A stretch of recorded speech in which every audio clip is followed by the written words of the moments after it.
Welcome back to my channel Bengali test. আজ আমি নিয়ে এসেছি কেক বানানোর রেসিপি। কেকটা কীভাবে বানানো যায় বা কত ইজিভাবে এটা আমরা ঘরে রেডি করতে পারি।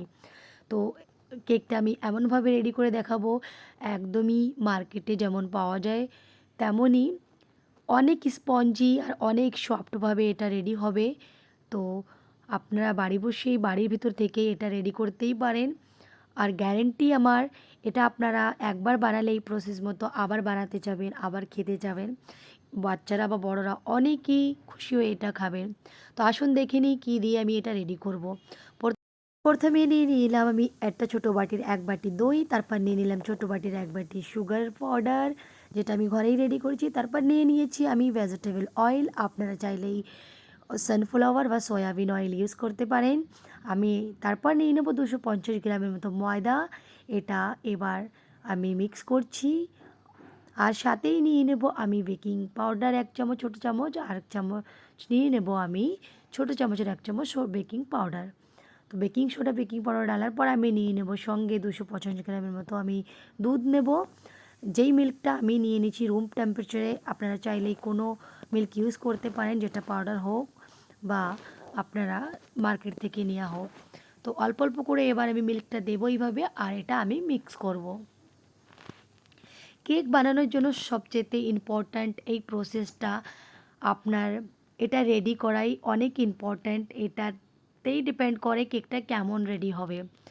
তো অল্প অল্প করে এবার আমি মিল্ক এতে দেব, আর এটা আমি ভালোভাবে এটা এইভাবে মিক্স করব। এইভাবে মিক্স করতে হবে ভিতরে যেন একটাও লাম্পস না থাকে। তো এইভাবে আমি অনেকক্ষণ ধরে আমি এটা শীঘ্রই মিক্স করে নেব অনেক স্মুথলি। তো আপনারা দেখতেই পাচ্ছেন অনেক সুন্দর মিক্স হয়েছে।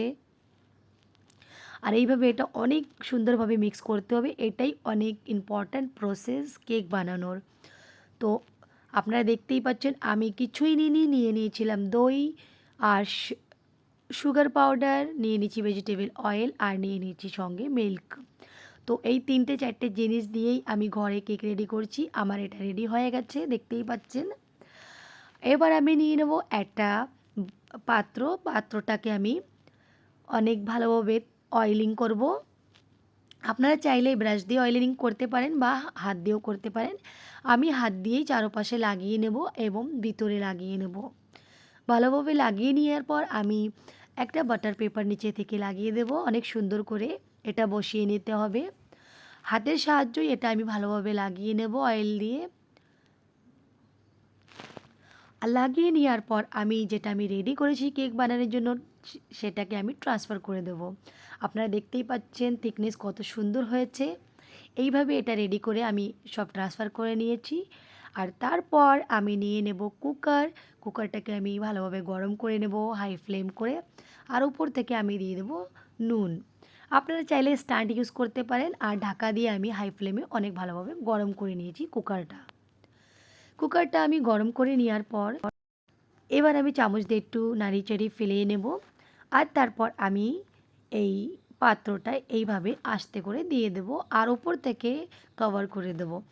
আর সিটিটা আমি আলাদা করে রাখবো। আর এইভাবেই আমি 25 থেকে 30 মিনিট কম ফ্লেমে গ্যাসে এটা রান্না করব। কেকটা আমি 25 থেকে 30 মিনিট রান্না করছি। এটা আমার রেডি হয়ে গেছে, দেখতেই পাচ্ছেন কত সুন্দর একদম স্পঞ্জিভাবে রেডি হয়েছে। একবার স্টিক দিয়ে আমি চেক করে নিয়েছি এটা রেডি হলো কি না। রেডি না হলে স্টিকে লেগে আসবে, আর রেডি হয়ে গেলে স্টিকে লেগে আসবে না।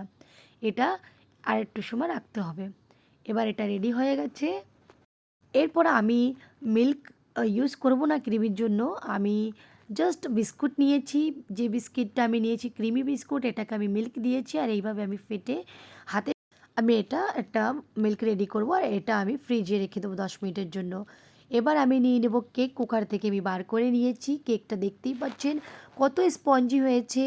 আমার গ্যারেন্টি, আমি বলতেই পারবো যে আপনারা এই প্রসেস মতো যদি কেক বানান, না কোনো নষ্ট হবে কিছু হবে, অনেক সুন্দর রেডি হবে। যে ক্রিমটা আমি রেডি করেছিলাম বিস্কিট দিয়ে, ওটা আমি এবার বার করে নেব ফ্রিজ থেকে। আর এটা মাঝখান থেকে কেটে তারপর আমি আলাদা করে নেব। আর মাঝখান থেকে একবার একটা কোটিং দিয়ে দেবো বিস্কিটের ক্রিমের। আর উপর থেকে একবার দিয়ে আমি একটু সাজিয়ে নেব। ভিডিওটা ভালো লাগলে পর আপনারা সাবস্ক্রাইব করবেন, লাইক করবেন, শেয়ার করবেন। এই প্রসেস মতো বানিয়ে খেয়ে দেখবেন, গ্যারান্টি আছে কেকটা একদম খারাপ হবে না, অনেক ভালো হবে। আমার শুধু আপনাদের একটাই মেসেজ দেওয়ার আছে কি কুকিংটা কীভাবে ইজি করা যায়, সেই জন্য প্লিজ আপনারা আমার চ্যানেলটা সাবস্ক্রাইব করবেন। আর ভিডিওটা যদি আপনাদের ভালো লেগে থাকে তাহলে আপনারা সাবস্ক্রাইব করবেন, লাইক করবেন, শেয়ার করবেন। আর অনেক অনেক অনুরোধ রইল আপনাদের সঙ্গে ভিডিওটা দেখবেন আর একবার অবশ্যই ট্রাই করবেন, কেকটা বানিয়ে খেয়ে দেখবেন। আর ভালো লাগলে পর কমেন্টে জানাবেন। আমার চ্যানেলের ইজি কুকিং দেখার জন্য আপনারা আমার চ্যানেলটা সাবস্ক্রাইব করবেন এবং কমেন্টে জানাবেন কেমন হয়েছে। আর ভিডিওটা দেখার জন্য থ্যাংক ইউ।